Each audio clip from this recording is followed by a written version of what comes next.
औज़ुबिल्लाहि मिनश्शैतानिर्रजीम बिस्मिल्लाहिर्रहमानिर्रहीम। आज हम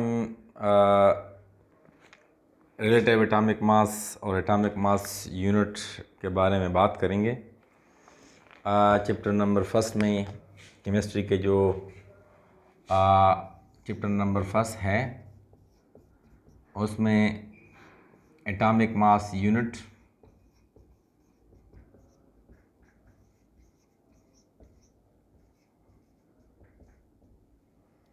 और relative atomic mass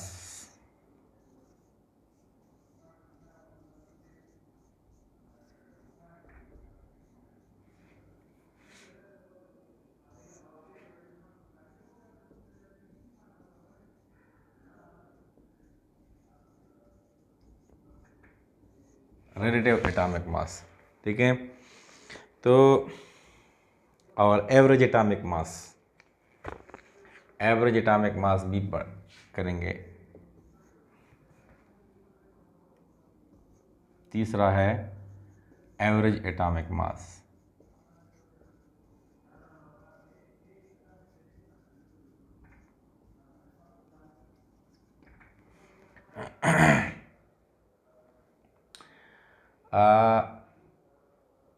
atomic mass unit से पहले रिलेटिव एटॉमिक मास डिस्कस करते हैं।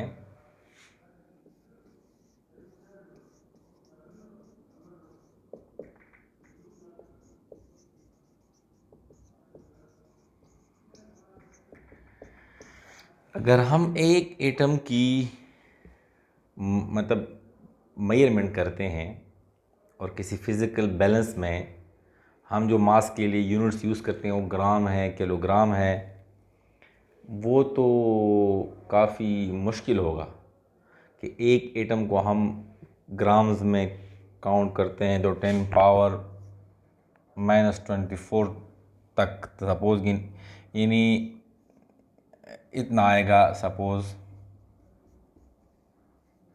इससे होगा 1 2 3 4 5 6 7 24 तक। एक ग्राम को इतने यूनिट्स में डिवाइड करे, इतने हिस्सों में डिवाइड करे तो एक एटम इतने ग्राम होगा। तो इसको मेजर करना मुश्किल है। हम मैक्सिमम ग्राम तक मेजरमेंट कर सकते हैं फिज़िकल बैलेंस से, या मिलीग्राम तक कर सकते हैं, 1 ग्राम के 1000वें हिस्से तक। लेकिन इससे ज़्यादा माइक्रोग्राम और फिर माइक्रो से नैनो, नैनो से भी आगे हैं तो फेमटो 8 ग्राम, और जो हमने यूनिट्स के प्रीफिक्स पढ़े हैं फिज़िक्स में कि 1 ग्राम को मैंने कितने हिस्से डिवाइड करे तो एक हिस्सा, तो ये तो फिज़िकल बैलेंस से मेजर करना मुश्किल है। तो इसके लिए एक इस तरह की चीज़ों के लिए फिर हम क्या करते हैं, रिलेटिव मेजरमेंट करते हैं। एक एटम को उठाते हैं और उस एक एटम के साथ दूसरे एटम्स को कंपेयर करते हैं, उसको कहते हैं रिलेटिव, यानी इसके मुकाबले में उसका कितना मास है। तो एक जो आजकल जो स्टैंडर्ड एटम यूज़ किया जाता है वो कार्बन है। कार्बन का मास नंबर 12 है, यानी मतलब ये कि सपोज़ कार्बन जो मास नंबर जो 12 है, यानी इसका मतलब ये है कि एक जो एटॉमिक जो यूनिट है, एक एटॉमिक यूनिट जो है वो इन एक कार्बन को 12 यूनिट्स में डिवाइड करे तो एक यूनिट जो कार्बन का है, इस तरह सपोज़ अगर हम फिज़िकल बैलेंस में इस तरह कोई फिज़िकल बैलेंस हो,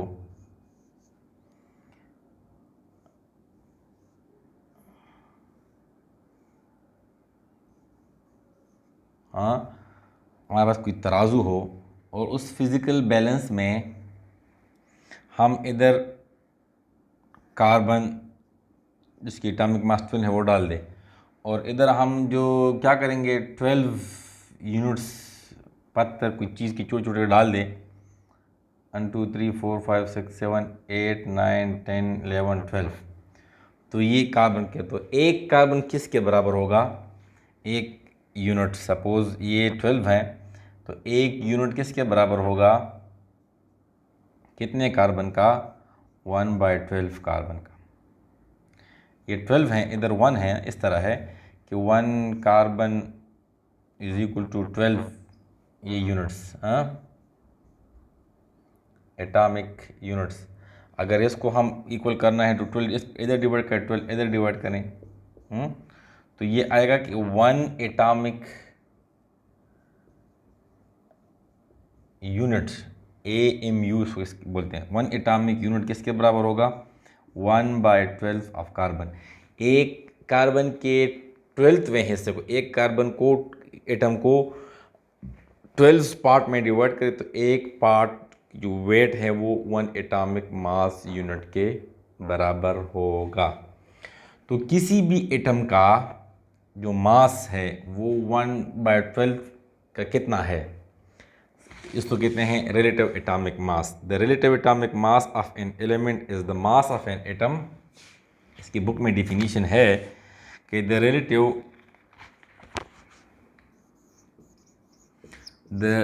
relative atomic mass of an atom, किसी भी एटम का रिलेटिव एटॉमिक मास क्या है? Of an atom, of an element, atom किसका होगा? एलिमेंट का होगा। ऑफ एन एलिमेंट, किसी एलिमेंट के, किसी एटम का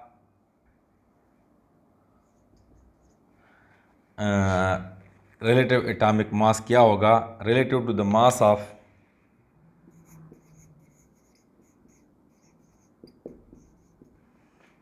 to the relative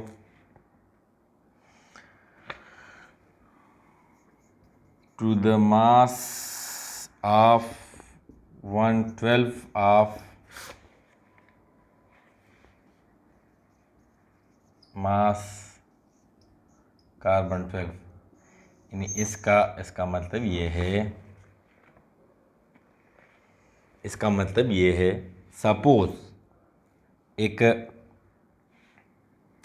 कार्बन का जो 1/12 है, यानी एक, वो उसके मुकाबले में कोई हाइड्रोजन, वो सपोज इस कार्बन का जो 1/12 है वो किसके बराबर है? 1/12 ऑफ कार्बन वो 1 AMU के बराबर है, हैं? तो इसका मतलब ये हुआ कि relative atomic mass of an atom of an element relative to the mass of 1/12 of the carbons. का मतलब ये है कि किसी भी हाइड्रोजन का, सपोज हाइड्रोजन का एटॉमिक मास क्या है? वो 2 AMU है, वो इसके 2 हिस्सों के बराबर है। इसी तरह ऑक्सीजन का एटॉमिक मास क्या है? इसमें 16 है, AMU, 8 प्रोटॉन है और 8 न्यूट्रॉन है इसमें, तो 16 एटॉमिक मास यूनिट है इसका मास। ठीक है, अब एटॉमिक मास यूनिट कितने ग्राम होगा? एक तो कार्बन के हम रिलेटिव एटॉमिक मास भी कहते हैं, इस तरह भी कह सकते हैं कि 1 एटॉमिक मास यूनिट की डिफिनीशन लिखें। एटॉमिक मास यूनिट की ये डिफिनीशन भी है कि कार्बन के 1/12 हिस्से को 12, जिस कार्बन की एटॉमिक मास 12 है उसको 12 हिस्से करें, एक हिस्से को 1 एटॉमिक मास यूनिट कहते हैं। ठीक है, अब थोड़ा सा इसको फर्दर एलाबोरेट करते हैं कि मोल, हम आगे इंशाल्लाह डिफिनीशन में पढ़ेंगे कि मोल किस चीज़ के बराबर है, व्हाट इज़ मोल।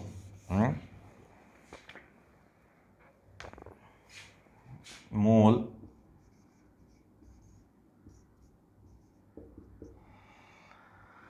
किसी भी एटम या मालिक्यूल, सपोज कार्बन है, ये एक एटम है, इसका एटॉमिक मास क्या है?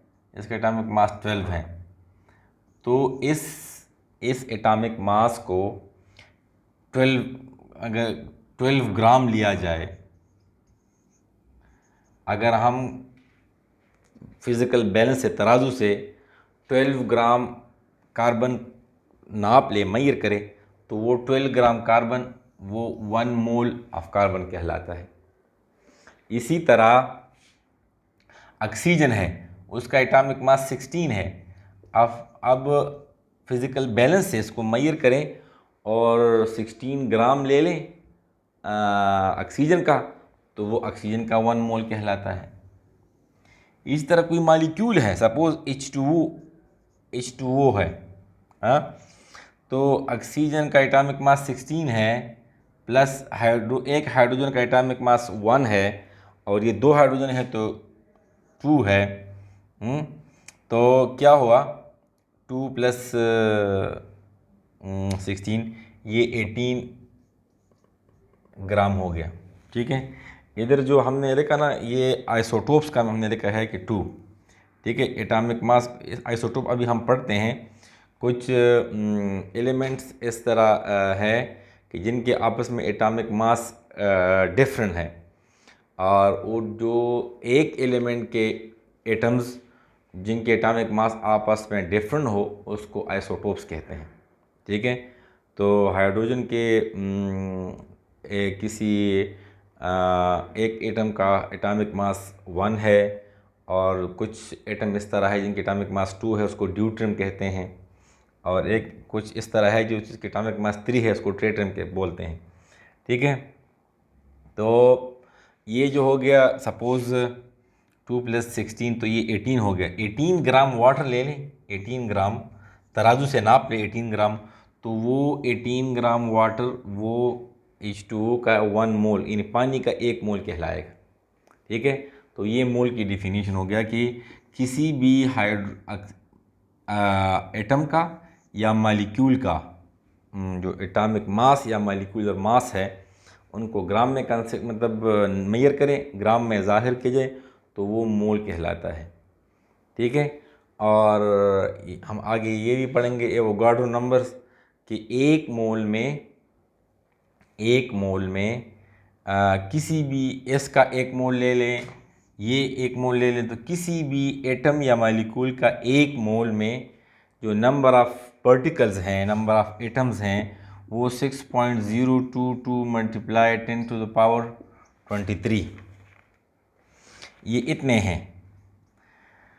अगर कार्बन के 1 मोल ले ले, तो इसमें कार्बन के 12 ग्राम कार्बन में इतने नंबर ऑफ़ कार्बन के एटम्स होंगे। अगर हम H2O का 1 मोल ले लें, 18 ग्राम H2O ले लें, तो इसमें H2O मालिक्यूल्स जो हैं, 18 ग्राम वाटर में H2O मालिक्यूल्स इतने होंगे। ठीक है, और ये एक साइंटिस्ट था एवोगाड्रो, उसने ये मतलब प्रेजेंट किया था कि किसी भी मालिक्यूल या एटम के 1 मोल में नंबर ऑफ पार्टिकल इसके बराबर होंगे, उसको एवोगाड्रो नंबर कहते हैं। इधर एक क्वेश्चन आ जाता है कि भाई 12 ग्राम कार्बन में भी इतने नंबर ऑफ पार्टिकल्स हैं, और 16 ग्राम ऑक्सीजन में भी इतने नंबर ऑफ पार्टिकल हैं, और 18 ग्राम वाटर में भी इसके इतने नंबर ऑफ पार्टिकल्स हैं।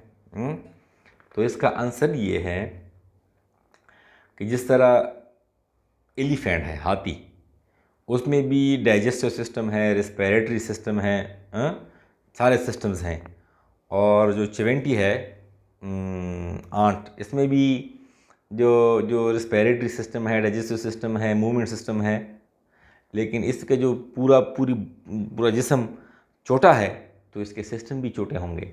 एलिफेंट का छोटा सिस्टम बड़ा है, पूरा सिस्टम जिस्म, तो उसके पूरे सिस्टम्स भी बड़े बड़े होंगे। तो इस तरह जिसके जो एटॉमिक मास कम है, और उसके नंबर ऑफ मालिक्यूल के साइज या एटम के साइज़ भी छोटे छोटे होंगे। अगर मालिक्यूलर साइज एटॉमिक मतलब मास ज़्यादा है और ग्राम ज़्यादा है, तो उसके मालिक्यूल्स की और एटम के साइज़ भी बड़े बड़े होंगे। ठीक है, तो यहाँ तक काफ़ी है कि मोल डिस्कस किया, एवोगाड्रो नंबर डिस्कस किया। एटॉमिक मास यूनिट डिस्कस किया, आइसोटोप्स हमने डिस्कस किया कि भाई आइसोटोप्स क्या है, ठीक है। तो बाकी जो चीज़ें हैं कि एवरेज एटॉमिक मास किस चीज़ को कहते हैं, एवरेज एटॉमिक मास इधर एक है कि ये जो एटॉमिक मास यूनिट हैं ये कितने ग्राम के बराबर हैं, ये हम अभी इधर यूजिंग दिस एवोगाड्रो नंबर और दिस मोल कॉन्सेप्ट हम इसको मेजर कर सकते हैं कि ए म्यू जो हैं वो कितने ग्राम का बराबर होगा। तो हमने तो अभी कहा ना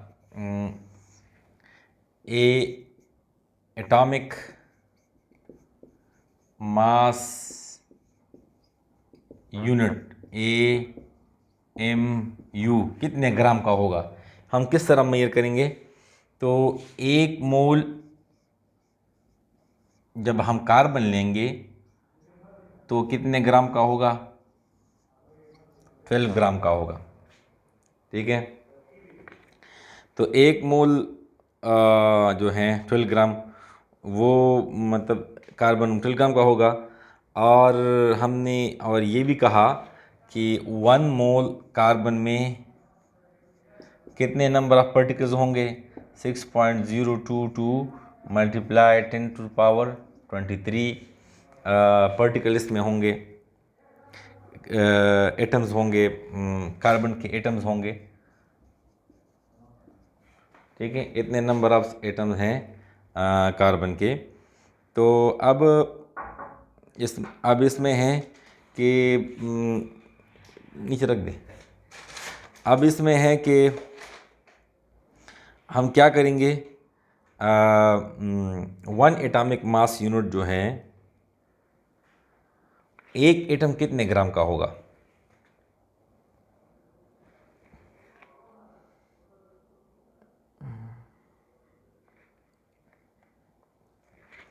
एक एटम नहीं मतलब ये हुआ, इसको इधर लेके आए कि 1 मोल में कितने नंबर ऑफ पार्टिकल्स हैं, तो इतने, तो ये इधर रख दे कि 6.022 मल्टीप्लाई 10⁻23 एटम्स जो हैं कार्बन के, वो किसके बराबर हैं, वो कितने, वो 12 ग्राम के बराबर है, ठीक है। तो 1 एटम, तो ये उस साइड पे ले, या इधर ये इधर भी डिवाइड करें, 6.022 मल्टीप्लाई 10⁻23 इक्वेशन रूल है ना, और 6.022 मल्टीप्लाई 10⁻23 डिवाइड करें तो इससे 1 आएगा, यानी 1 एटम किसके बराबर है, 12 डिवाइडेड बाय ये, ठीक है। तो ये जब हम डिवाइड करें, 12 जब हम डिवाइड करेंगे तो क्या आएगा, सिंप्लिसिटी के लिए हम कहते हैं कि 1 atoms of carbon is equal to, जब हम ये डिवाइड करेंगे तो 1.993 मल्टीप्लाई 10⁻, ये ऊपर लेके आएंगे तो ये माइनस हो जाएगा, -23 ग्राम। एक एटम का जो मास है वो इतना होगा, ठीक है। और हमें तो पता है कि 1 AMU, ये तो एक कार्बन का एटम का इतना है ना, और 1 AMU क्या है, 1 AMU is equal to 1/12 of carbon, यानी 1 AMU जो है वो कार्बन के 1/12 के बराबर है, ठीक है। तो 1 AMU 1/12 के बराबर है, तो और 1 एटम का साइज़ इतना है, तो लिहाजा 1 AMU क्या होगा, 1 AMU कितना होगा, 1 AMU इक्वल टू 1 कार्बन का साइज इतना है, तो ये इधर लगा लें 1/12 मल्टीप्लाई ये 1.993 10⁻23। अब ये 1 से मल्टीप्लाई करेंगे तो ये आ जाएगा, और 12 पे डिवाइड करें तो इससे इसको डिवाइड करें तो 1999 डिवाइड बाई 12, तो इससे आएगा 0.167 और ये आपके साथ आ जाएगा 10⁻⁻23। अब साइंटिफिक नोटेशन में लिखने के लिए ये 1 इधर लगा लें, हाँ, तो और इधर एक 1 और इंक्रीज करें, तो ये हो जाएगा 1 AMU इतने ग्राम का बराबर होगा। 1.67 मल्टीप्लाई 10⁻⁻24 ग्राम। ठीक है, तो ये इसकी पूरी कहानी है कि ये मोल क्या है, एवोगाड्रो नंबर पर एटॉमिक मास यूनिट कितने ग्राम का बराबर होगा। क्योंकि ये तो बहुत ही मुश्किल काम है, तो लिहाजा इसलिए हम एटॉमिक मास यूनिट इसकी एटम की मास की मेजरमेंट के लिए यूज़ करते हैं। Thank you.